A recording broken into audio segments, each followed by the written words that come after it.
Okay, thank you. Okay, our speakers for today for Lunch with the League are Maria Stancati, who has lived on South Bend's West Side for her whole life.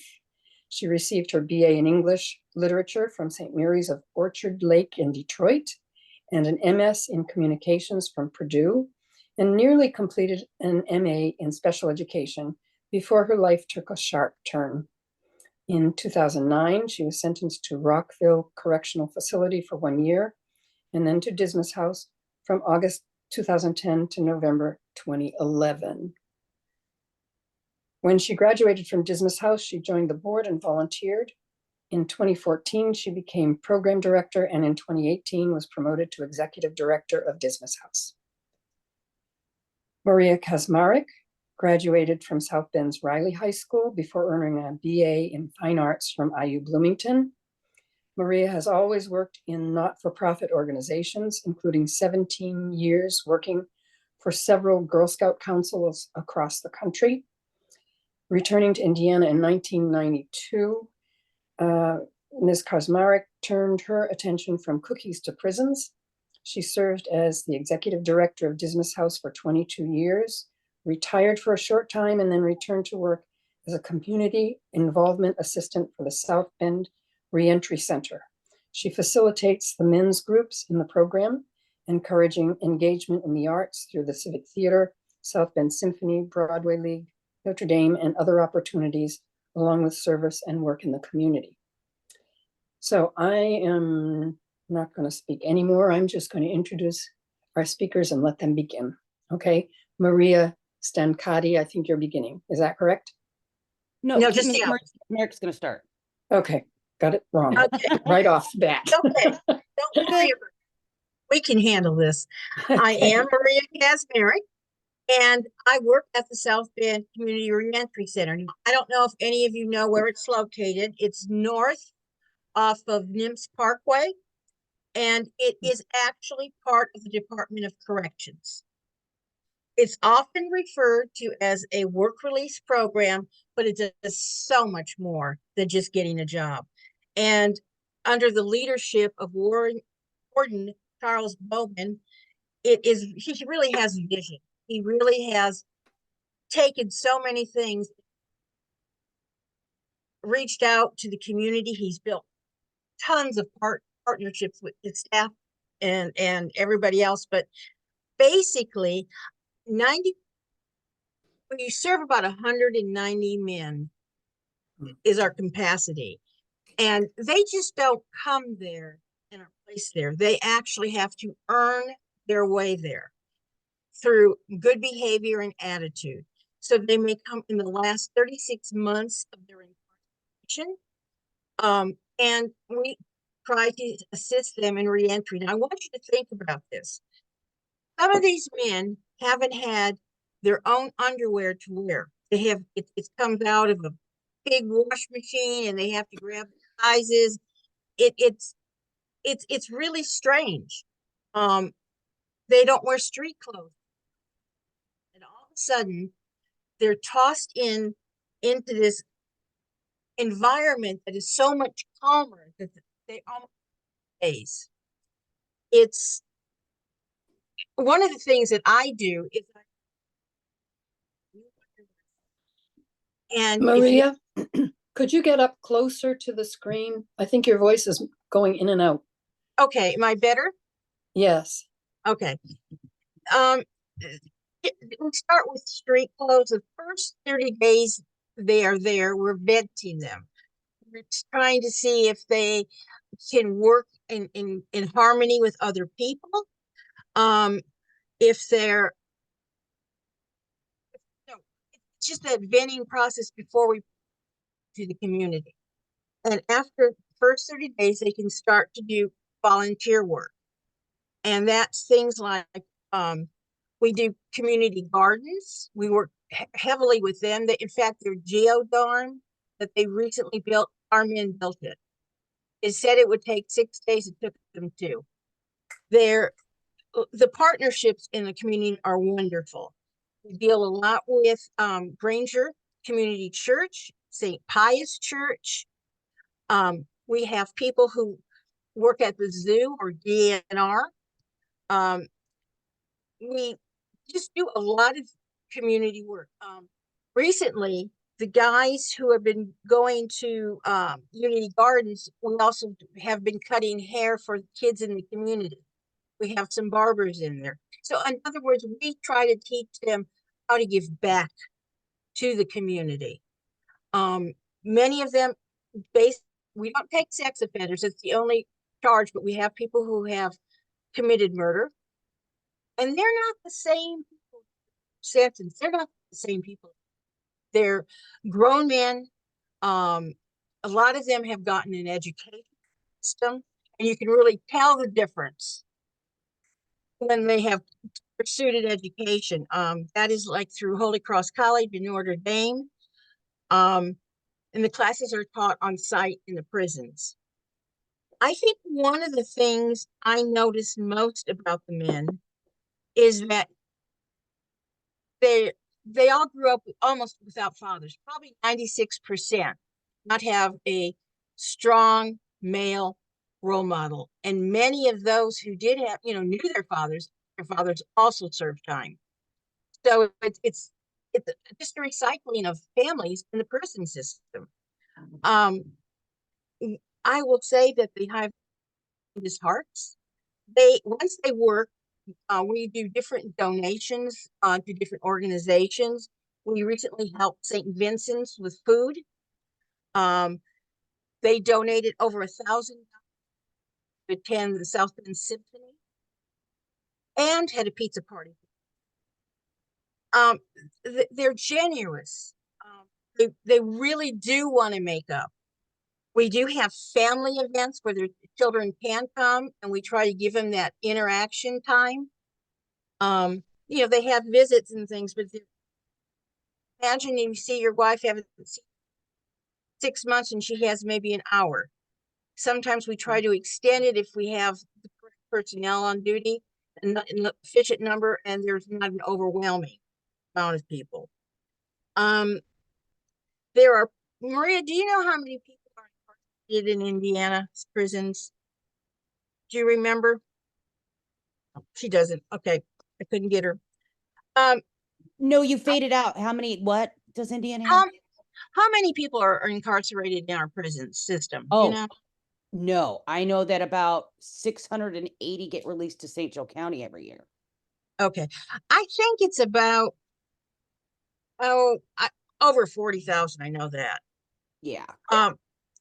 But in the beginning, that first 30 days, we also give them state jobs, and that includes like working as a runner for the admin counselors.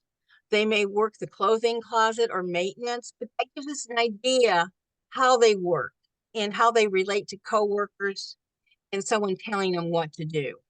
And that's a big thing before you send them out to get a job. And they also take classes. They have to put a resume together. They have to do so many community service hours. And they get 25 cents an hour. So, that's their money that they want to order out any food or anything like that.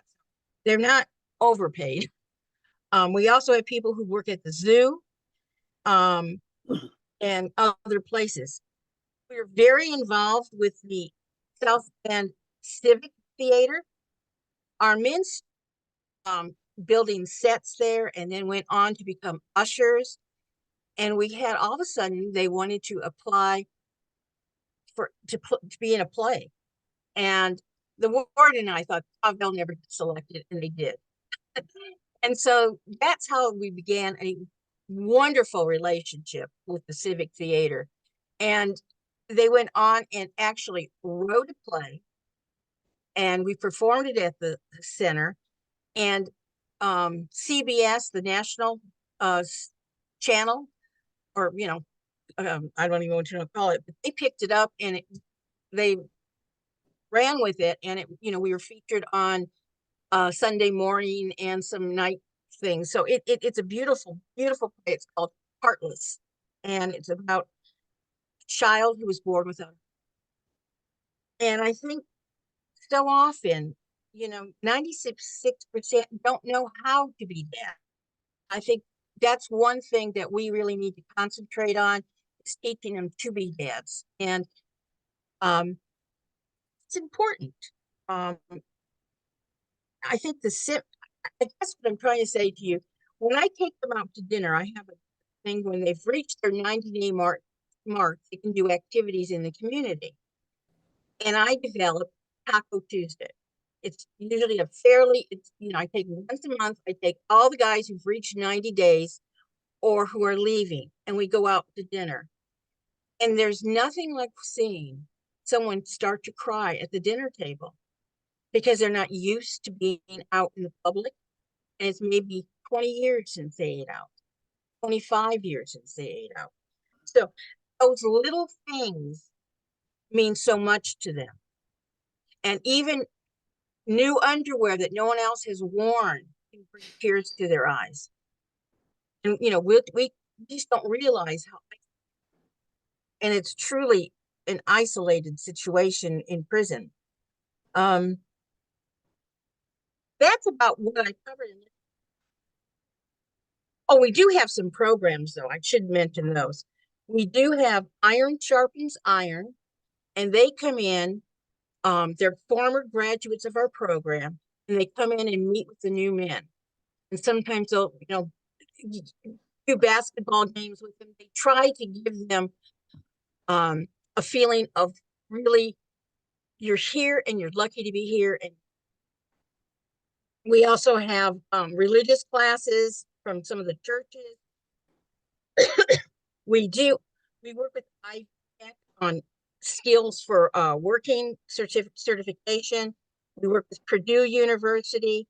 So we work with a lot of the resources around in the community to give them skills, especially a lot of manufacturing.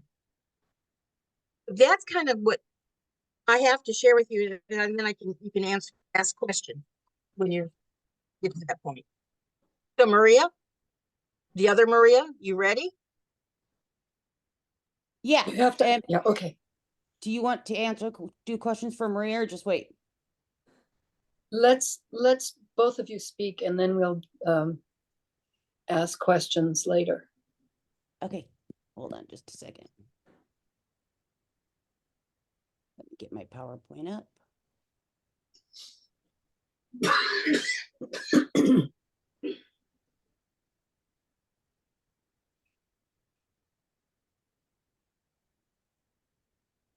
Oh crap, hold on just a minute. I'm having some technical difficulties. Oh, I should have talked longer, huh?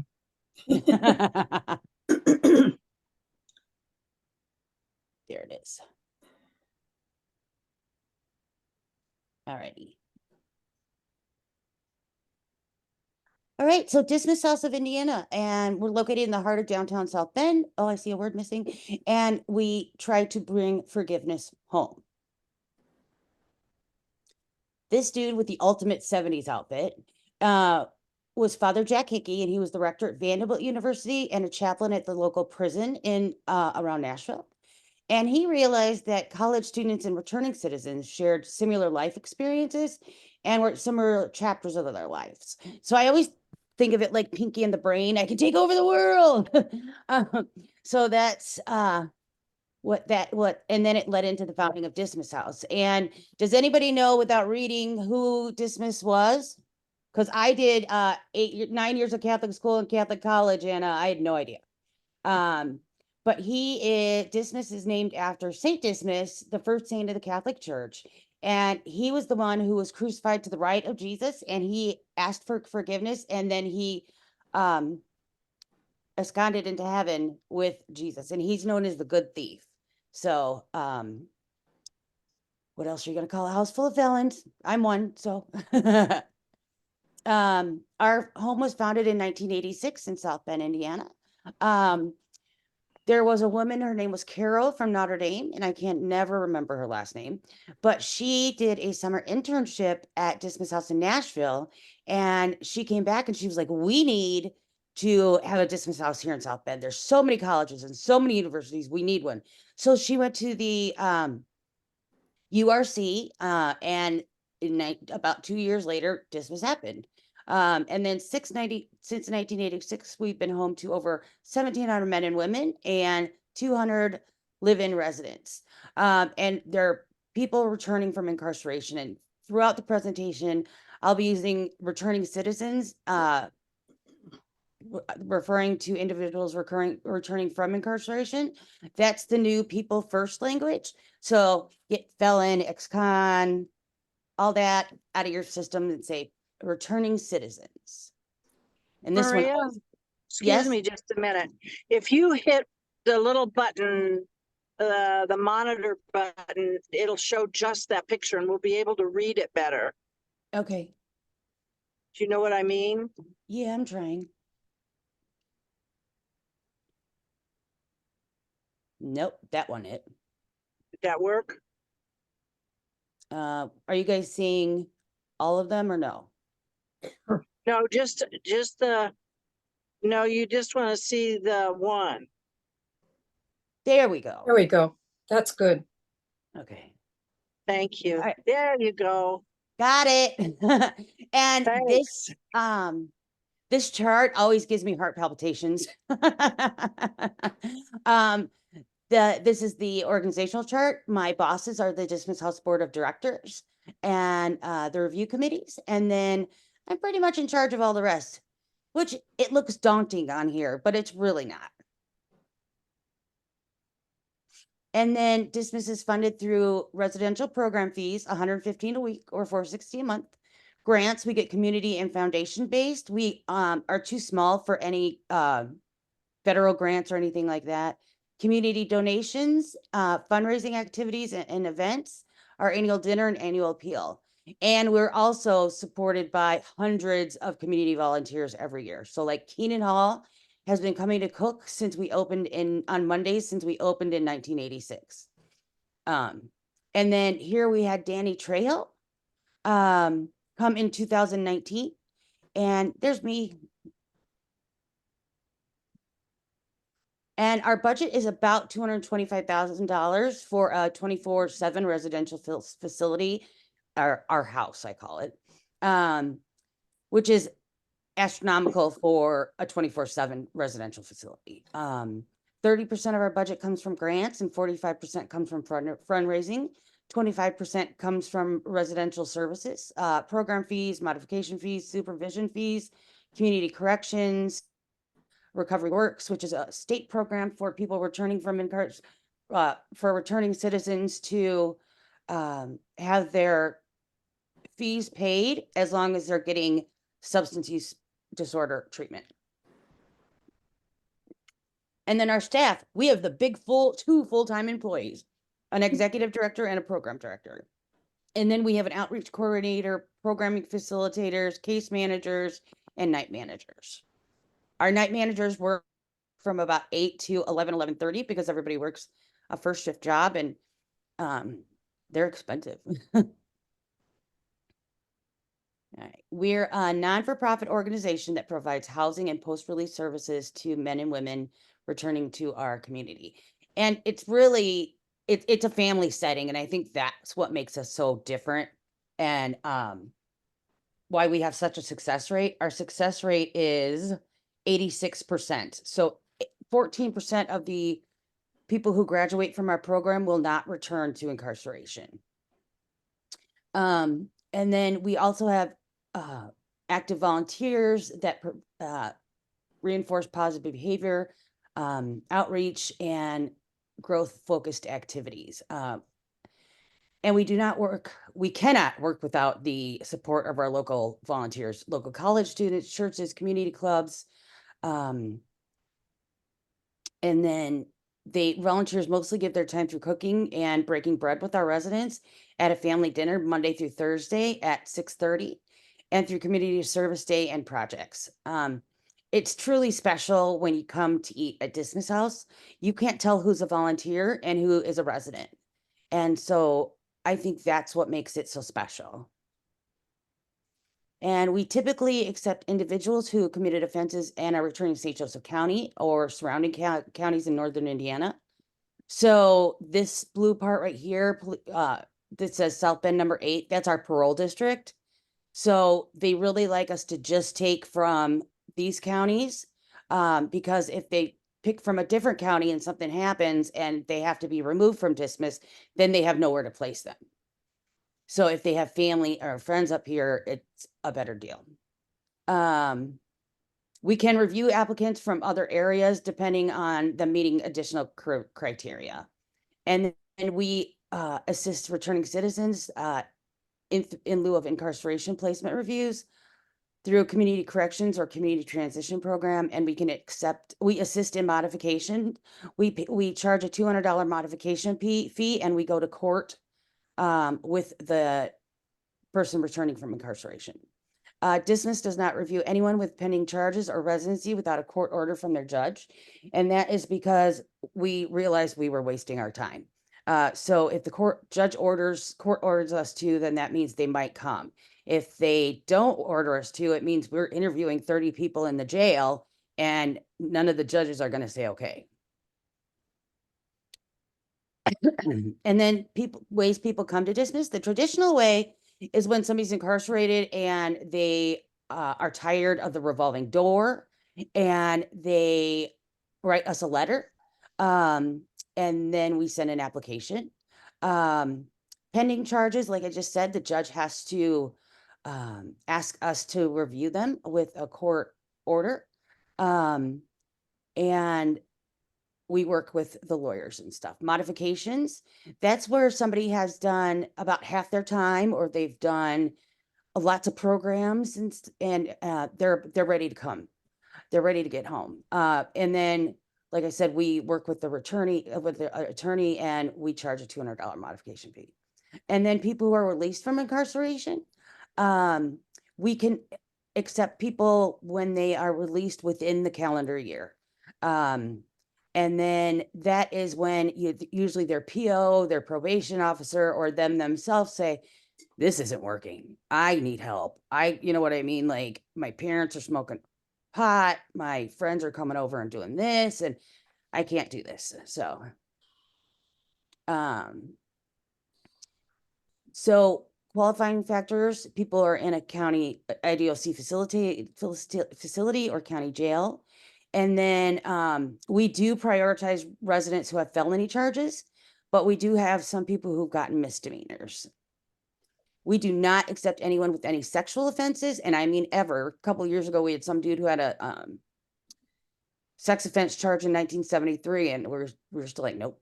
Arson charges, those are anyone with an active substance or alcohol use disorder. Arson charges are different now. They used to be just like Criminal Minds kind of stuff, like I lit a building on fire or whatever. And now they're like when people are intoxicated or high and they make very bad decisions and they have a fight with their girlfriend or boyfriend and throw all their stuff in the middle of the front yard and light it on fire. That's arson now. And they can never rent an apartment.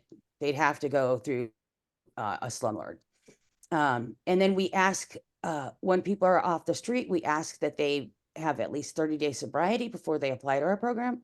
I'm not going to bring in somebody who just did drugs yesterday to a house that has people who've been sober for 3 years. And then if an applicant has a repeated history of violence and behavior problems, the review committee will automatically disqualify a candidate. And then they go through a more rigorous review. So applicants must submit either a former offender, I have to change it, or student resident applications. Administrative staff must conduct an interview with all applicants. And then we require review documents. Everybody has to have an application in. We get their records from when they're incarcerated. Like, did they complete programs, or did they get kicked out of programs? Do they have behavior issues? That sort of stuff. And we also get their work evaluations. And so we take all that off there. And we also get their pre-sentence investigation. And that occurs after somebody is found guilty or after somebody pleads guilty. And the probation department will do an IRAS score that tells the judge, with the guidelines to tell the judge what their recommendations are for. And then our review committee gets all that information, including our meeting notes. And then we have a review committee meeting, the second Tuesday of the month, and Sister Sue Kinsel is there. She's a founding board member. She's chair of the review committee board. We have people from Oaklawn,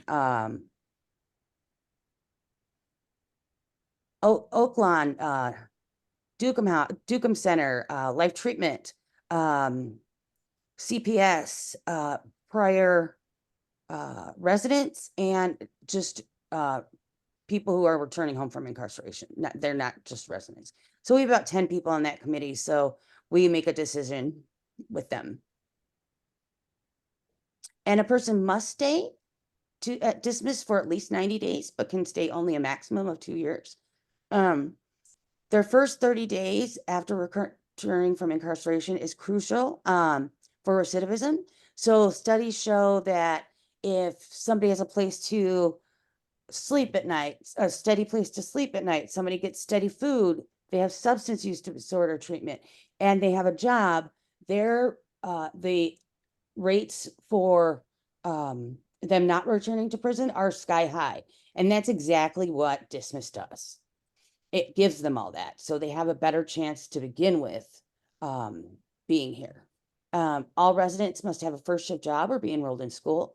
And all residents must volunteer 4 hours a week if not employed, and 4 hours a month if employed. They are required to do weekly chores. They have dish nights, and if something breaks in the house, like a washer, I always ask the residents to see if they can fix it before I call somebody in, and then they get compensation from their program fees when they fix something. And then we have 7 main house rules that all staff, residents, community volunteers must oblige when they're in our home. No violence or threat of violence, no drugs or alcohol. Their guests can also be asked to test, and if they choose not to, they're showed the door and never to return to the house. No disturbing the peace is rule 3, and I call it the don't be a jerk rule. It is like no stealing, no lying, no gossiping, no being a jerk. Rule number 4 is no sex or sexual harassment is not tolerated. Residents can't be in relationships with other residents or staff or volunteers. Sometimes that happens though, and about twice a year, I got to tell somebody to go. And I make both of them leave. Rule number 5 is our guest policy and restrictions. Guests from Sunday to Thursday can stay until 10 p.m. and Friday and Saturday till 11 p.m. Rule number 6 is we have a house meeting once a week, and we have community dinners Monday through Thursday at 6:30. And we also have programming Monday through Thursday. So that's all in rule 6. Rule number 7 is no smoking, candles, incense, or hot plates. Our house is about 140 years old. It'll go up like a matchstick. And then our programming structure. To reestablish family and community roots, they obtain structure through life planning, dismisses programming and outside referral services, and they obtain self-sufficiency and maintain sobriety.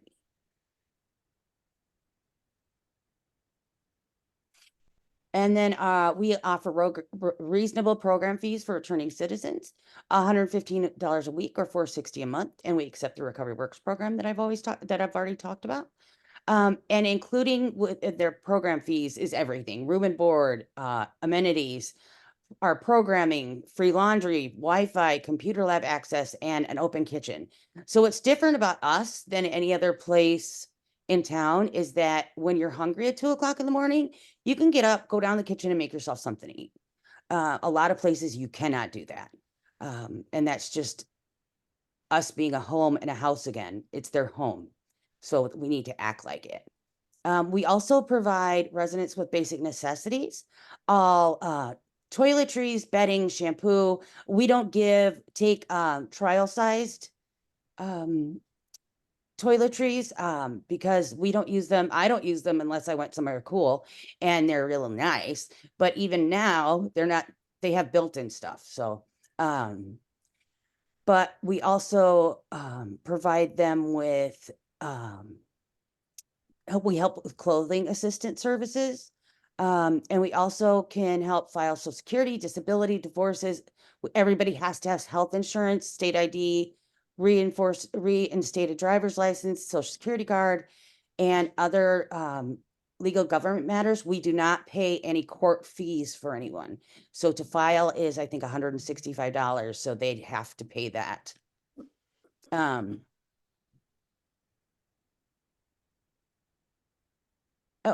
and the first thing that happens when somebody comes in our door is they get a big hug and they get told welcome home, because sometimes it's a person's first home. I had one resident, he's been here 3 times, and he was making and running methamphetamine for his father when he was 7 years old. So did he ever really have a home life? Did ever, you know what I mean? To me, it's just sad. So. And then we provide the following program services for our residents.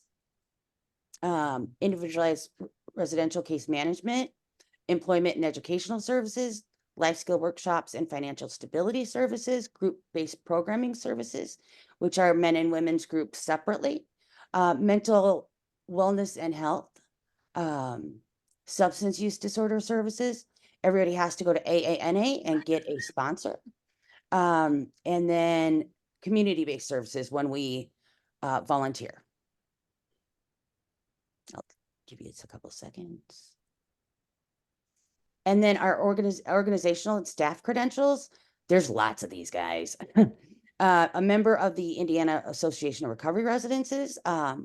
We started that in 2018. I'm pretty proud of that. Member of the South Bend Chamber of Commerce. Service site for AmeriCorps, and we're a member of the Partnership for a Drug-Free St. Joe County.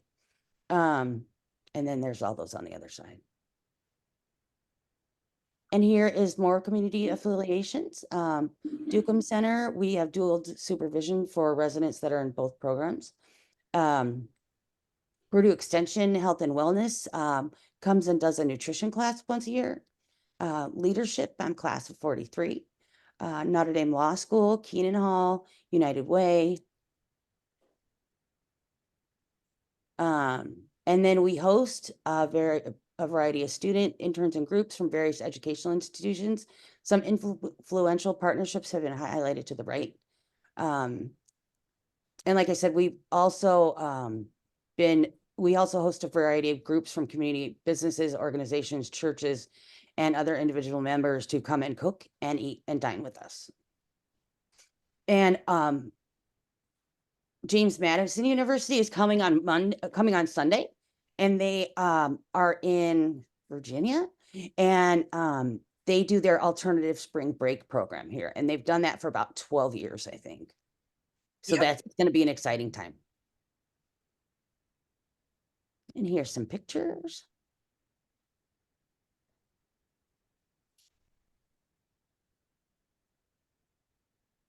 And then our contact information and how you can support Dismas. And then I'm going to play a video. This is our Dismas commercial. And it was made in 2019. Do you know who St. Dismas was? When Jesus was crucified, the guy on the right, the thief, who ascended into heaven with Jesus, his name was Dismas. And so he was the first saint in the Catholic Church, St. Dismas.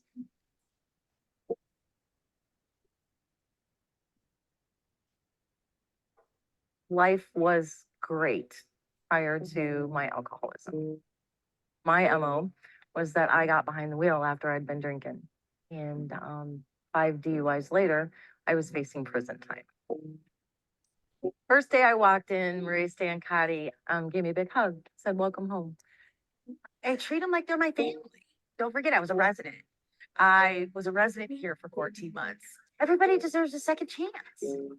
They're going to get it right eventually, and they just need help. Role models are not what you call the best ones in the neighborhood I came up in. What I seen is what I did. I just took to selling drugs and just lived a real fast life. Eventually got caught and had to go sit down and be still. I wanted to stand on my own 2 feet, and I know that this will be the place to make that happen for me. Dear Heavenly Father, we just thank you for another opportunity to gather on this table. We just ask you to bless this food and allow it to nourish our bodies and give us strength. And just bless us with lively conversation. In Jesus' name I pray. Amen.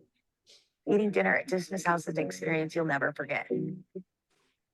When you're at our table, you can't tell who is a resident and who's a volunteer.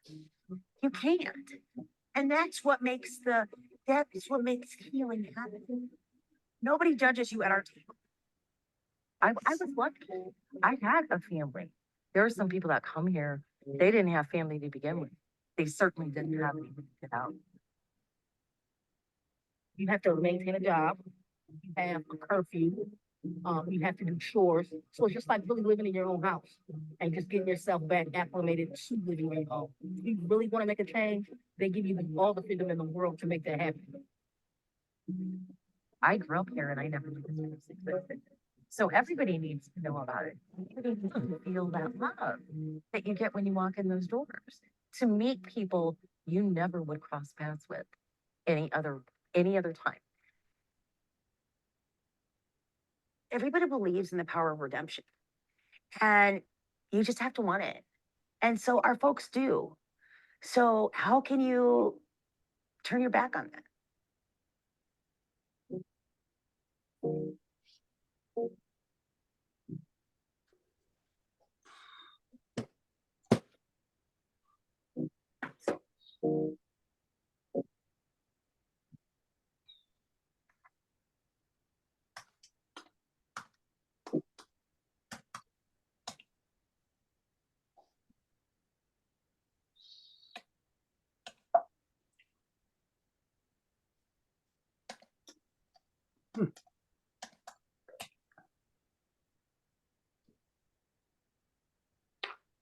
All right. Oh, and so I didn't want to get my record expunged at all because I'm, executive director of the Dismas House. And thank you, Ellen. And I wanted to own my felony. But when my son went to kindergarten, and it was 9 years later, wait, no. Well, it was 10 years from when I was sentenced. They still wouldn't allow me to volunteer in his school because of my felony. So I got it expunged so that I could volunteer in his school.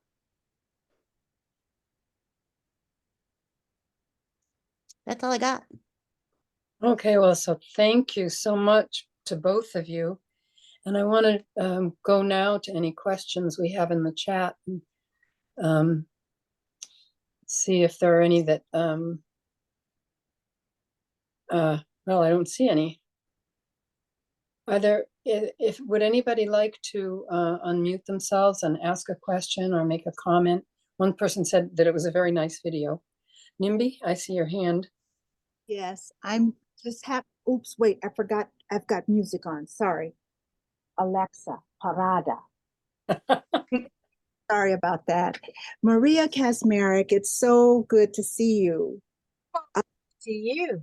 Yeah, it's been a while, but you have been alive and working and out there. So I think it's wonderful that two Marias have been affiliated and working for what goes on at Dismas House. And Maria, Kaczmarek were the only person I ever, who was in charge when I was volunteering there with my Kiwanis group. But seeing this video, it just made me want to weep, because I'm reminded that it's absolutely the truth. You couldn't tell who was a resident and who was a volunteer. And that's really a great statement in the way that you all run the place, in the expectations that you set for the residents, as well as those people who were kind enough to come in and volunteer. So just wanted to say thank you for having continued on all these years, and just knowing how many people have been helped by what you've done. I hope you ladies get that. Thank you. When I saw your show, your slideshow, and some of I worked with some of those women, and they still call me mama, and that's wonderful. I do. No,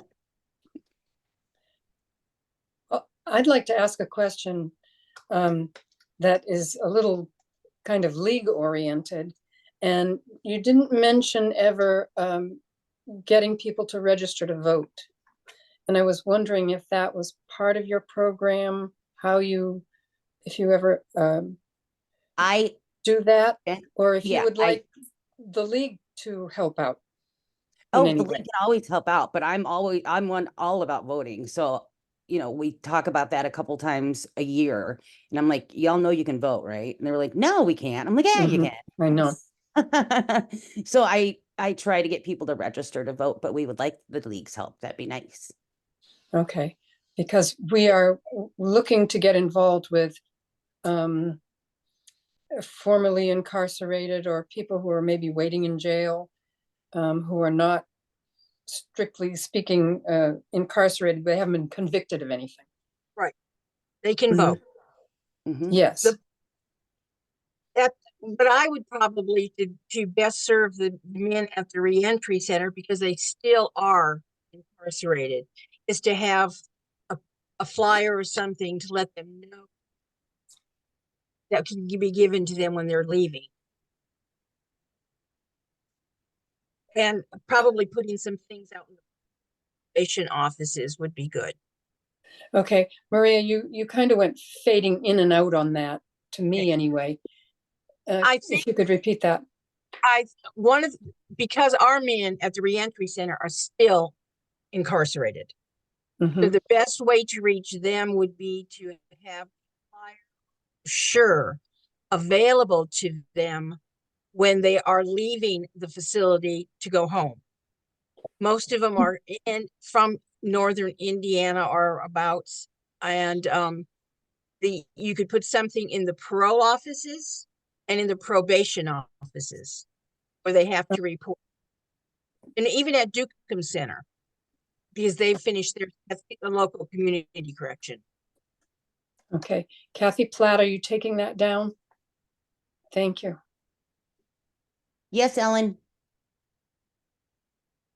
Yes, Is they there- can use Dismas's address, because a lot of times they don't have any other family, so they use Dismas's address for a very long time. We have we forward mail to them if we know where they're at, and they come back and they visit all the time, and that's what's really special. So I understand that people who live at Dismas House would have that address. That was one of Yes. my questions. But Mhm. what about the people who are waiting in jail? Could they then vote if they haven't Yes, been and- convicted? Yes, and I think they do go in there and get their votes. I've heard they have done that. So I'm you'd have to check with the warden there, but I think he would allow it. Okay, and so do you know what they might use as an address? They would use the jail address. So they 401 could get West it, Sample, or what? What? 401 West Sample, 46619. Okay, so in other words, they could get an no, an 01. absentee ballot delivered to them there at the jail if they were just waiting and not convicted. Yeah. We're doing a simulation. You might want to be at that simulation to encourage parole and probation to share this information and other people in the community. And Maria, if you could send them some information on this simulation. It's Friday, March 22nd, and you can get you can get tickets on Eventbrite. They're free. And Okay, it's, I think, Dismas House of Indiana, or Dismas House is Eventbrite. Yeah. You could just look I up think Dismas House. And it's we going to could be at go- the library from 9:30 to 12:30. it would be really interesting for you all. You're fading out. Oops. I don't know why I'm fading. I think it's very interesting. People really have to go through when they're released. They're running all over. They may not have transportation. It's just unbelievable what they must accomplish. Get back here with paperwork and like that. Well, we register people and at various times, like at naturalization ceremonies, high school kids. We go into the schools. So we are looking for ways to reach out to this population to be able to get them registered. So I would also suggest that you kind of connect with Unity Gardens, because they do all kinds of community events. They might be a really good resource for you all to get more people voting. Unity Gardens. Yes. Sarah, I can't Okay. remember Sarah's Yes, I last. know. Sarah has spoken to us with lunch with the league. So we know her. Thank you for that information, because we're going to be working on that in the upcoming weeks and months. Well, it's important. I think you need to have a say in what goes on in our country. That's true for everyone. Are there any other comments or questions for our two Marias here? I didn't check can the you chat hear me? again. I don't know how to jump on here. Can you hear me? It's Penny Hughes. Yes, Penny, yes. Hi, I used to be on this board years ago. I know, Penny, I remember you. You do? Oh, good. Well, I Yes. tell you, it was really fun. You couldn't tell who was the criminal and who was the student. It was really funny. But, everybody got along well, and we used to bring a covered dish to share. Do you still have that? And people can come and join for dinner? Every would night, be a- Monday through Thursday. You guys could come and do dinner and really meet residents. Yes. Yeah. That'd be lovely. Great. Thank you. Our men actually from the reentry center cook here and do the community meal. And for them, it's a wonderful experience. It's almost like being in a home. My volume went down. I can't hear. Yeah. We keep losing the end of what you said, Maria. Well, our men at the reentry center come once a month and actually prepare the evening meal and eat with the residents. And for them, it's the first time they've seen inside of a house. And just even flowers on the table get them emotional. But this past summer, they actually built the retaining wall for Dismas House. You're fading. Oops. Yeah. I don't know why. No, it just seems to come and go. Are there any other questions and comments? It sounds like there are lots and lots of ways for citizens and groups and churches and all kinds of other people to become involved. And we're going to have to get in touch with you about a flyer for those men who are, and women too, I assume, who are waiting to get out. And also, if we could somehow talk to, well, it sounds, Maria Stancati, it sounds like you're already doing the talking about registering people to vote. Yep. But you guys can come in and vote and register people too, because I don't know if they listen to me, but but I always, no, y'all can vote. You can vote wherever you want. You can vote. Just got to go register to vote. Okay. Well, they might like some more information about where you get information about the candidates, for example. Yeah. That kind of thing, that we might be able to incorporate into a little presentation. So, and I'm assuming that in the evening would be the best time to do that. Yes. I had another question. You mentioned the play that they did at the Civic, and I recall that. Is there a recording of that anywhere or a video? Not to my knowledge. I Oh, don't think so.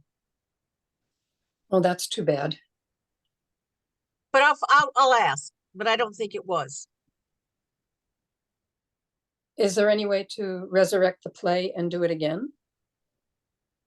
I don't know because everybody's been released and they're in different directions now. I think that they're trying to do a follow-up to it, documentary, if Hmm. they raise enough money to do it.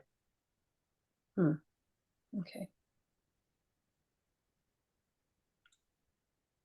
Any other questions or comments from anybody else who's listening and watching?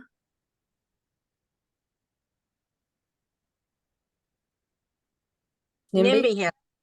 And then Laura afterwards. This has nothing to do with anything. Kathy, are you back?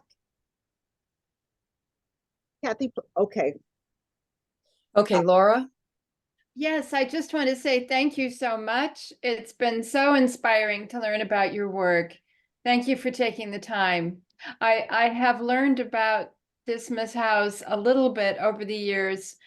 Teaching at St. Mary's, we had students who were involved and a theology professor who took students to Dismas House, but I really didn't have a clear sense of the depth and scope of your mission. And you both just have given such a rich introduction and clearly have been exemplary leaders in your roles there. So, but wonderful contribution to the community. It's inspiring and we need inspiration right now.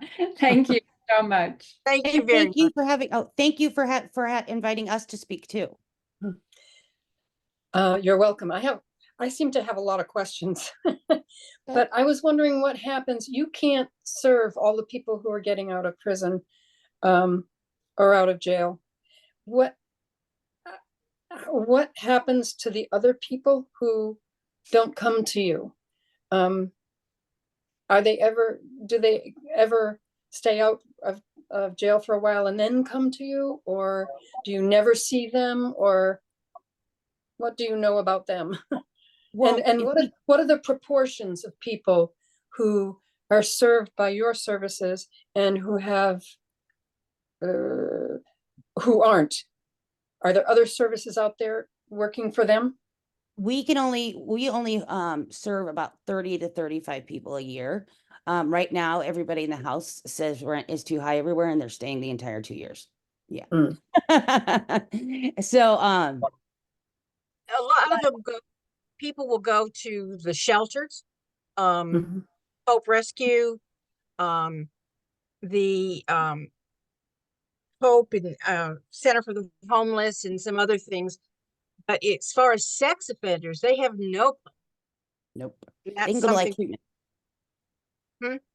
They can And go to like- life treatment. That's Yeah, it. That's it. Life treatment? Melanie? Yes. Melanie, Who's- it's Beth North. Yes. Oh, hi, Beth. Hi, I just wanted to let everybody on this know I'm driving back from a visit in Lombard, Illinois. But I want everybody to know that my fellow members of the chair, we have 3 chair people for our voter registration committee, NIMBY being one of them and Pam Whatsup being the other one of them. And the 3 of us, along with Janice Clarkson, have applied for and received a $500 grant to help us fund our voter registration effort with both people who are incarcerated and people who are formerly incarcerated, which would be the returning citizens. And we are already in discussion with both Marias about how best to do it. So I just wanted you to know that your league is hearing you and is acting on this. Thank you. Good. Okay. Very good. Thank you, Beth. Thank you, Beth, for Thank you, Beth. adding that. So it sounds as if you're already working with the league. I In really, more- I really encourage you, get a group up and come and do an evening, a meal here. I think you will have a whole different, and talking. I think you would enjoy it. And I think to have a practice run talking to former offenders. Mhm. And returning citizens need your, So the last part we didn't hear. returning citizens really do need your help. Okay, is there anybody else who wants to add their 2 cents worth here? All right, it's pretty much 1 o'clock here. And I want to thank both of you, both Marias, for coming and speaking with us. And I knew that, and Pam knew when she invited you, that your talks would, dovetail, and you both would be coming at this from different points of view and would really enlighten us. And so thank you also to all the league members and the other people who from the general public who came today. We're glad you're here to get this important information, and come next month and we have another program, very interesting program for you then too. Okay. And Thank thank you you. very much for having us. Okay, you're welcome. Bye-bye. Thank you. Have a wonderful day and a good weekend. Thank you. You too.